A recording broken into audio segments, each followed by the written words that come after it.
I guess we can justify anything these days. Yeah, I guess you can. But yeah, I mean, people have really have. I'm not surprised, Kaya.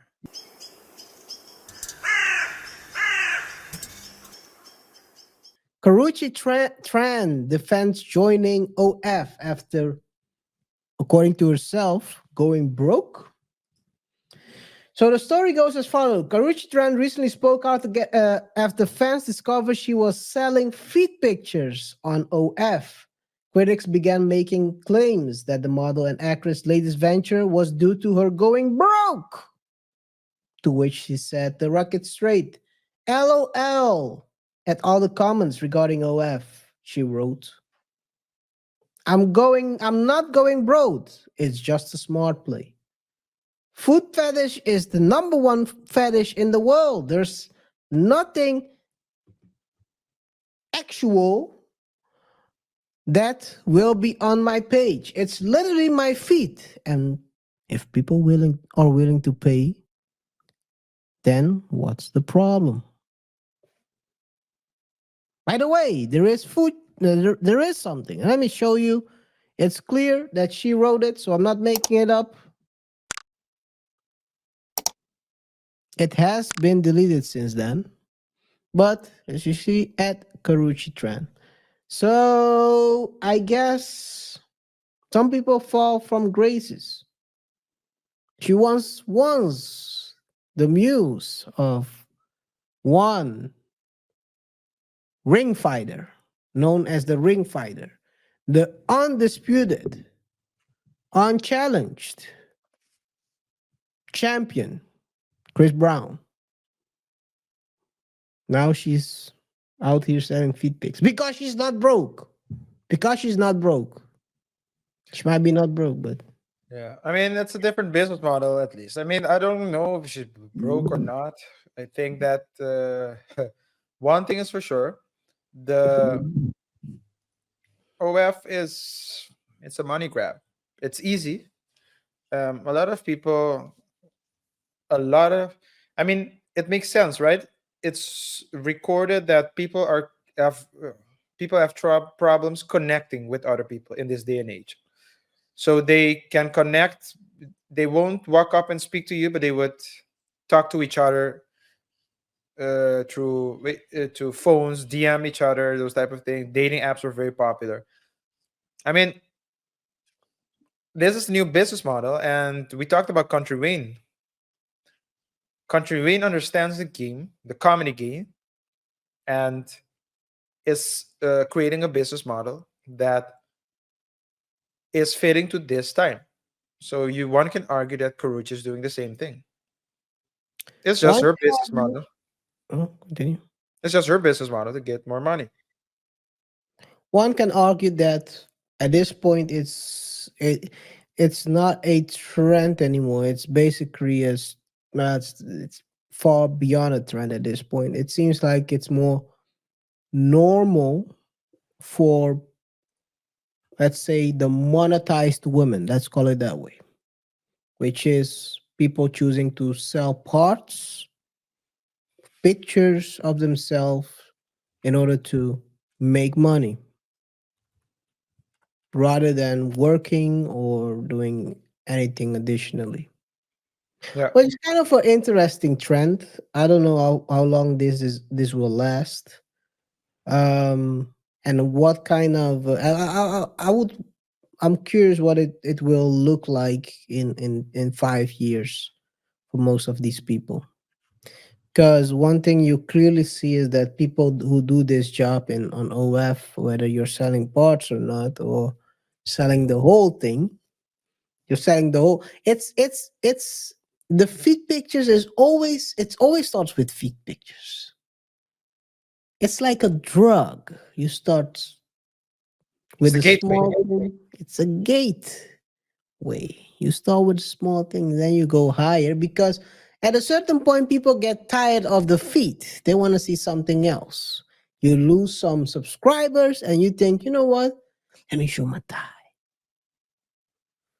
Yeah. Before you know, you're getting jam packed by 15 wolves. With wolves, I mean people, but okay. Yeah. Uh, hey, it is what it is. Uh, I didn't expect this. Very, very unexpected, by the way, that she's doing this. But I guess you can justify anything these days. Yeah, I guess you can. But yeah, I mean, people have really have. I'm not surprised, Care. No, at this Essentially. point, at this point, it's not surprising anymore that people join it, and then after they start complaining why nobody wants to date me. Yeah. At least she's doing. Yeah. What you're laughing? It's a fact.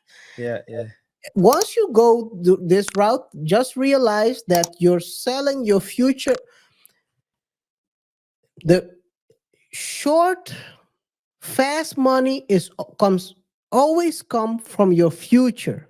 That's why it's called fast money. You're selling out the future in order to get the money now. Yeah. Let's talk about the viewers that were left in tears after utterly devastating documentary. So last week there was a documentary. It's called let me see real quick. I can find it. Let me see. Oh man, what how can I lose it? My wife, my abuser, the secret footage. That's what it's called. Okay. About a man who was abused in his marriage for 20 years. Mm-hmm. You can clearly see that there is a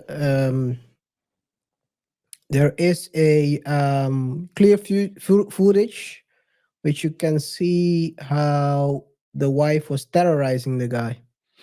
It was, I think, the baby cam. It was kind of baby cam-ish kind of footage.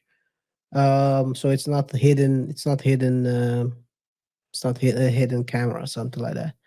And this guy was basically in a 20-year campaign of terror by his wife. Mm. And sometimes I think people were left in shock because of them not expecting this from the woman, how she looks like. So this is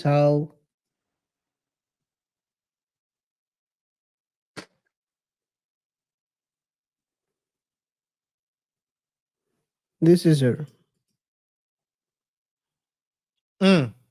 So sometimes people may look innocent, but they might have some inner devil, Yeah. as they say. And it's also a big taboo. It's a big taboo. It's a topic that people usually don't talk about.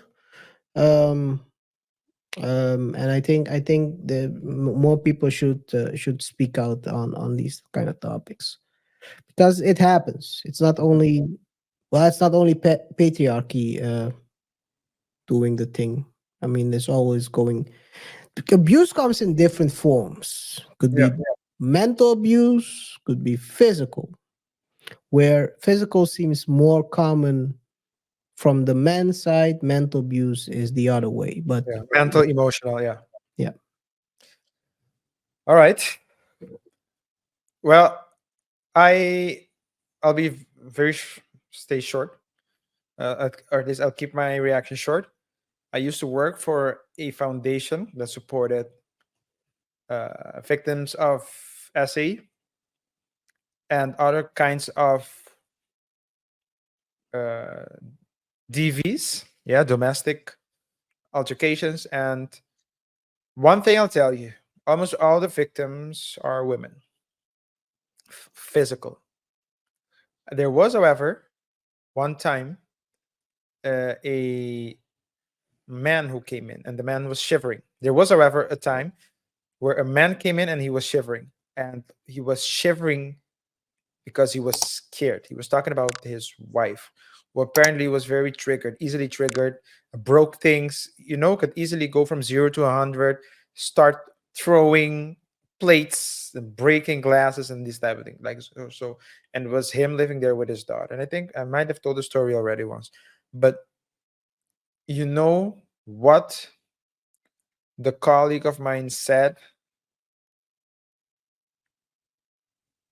after she was trying to give him some advice? You need to man up. He Hmm. didn't she didn't say it to him, but that's what she did say. You just need to man up and get out of there, something like that. You would never ask a woman to woman up. You would tell her leave. And to be fair, the same attitude was taken when women would choose to stay in that situation as well. But the funny to me, what stood out is that's why I think I never forget it. She didn't say you need to have the courage. She said you need to man up, because as a man, courage is basically you should have it. It's basically what you're insinuating.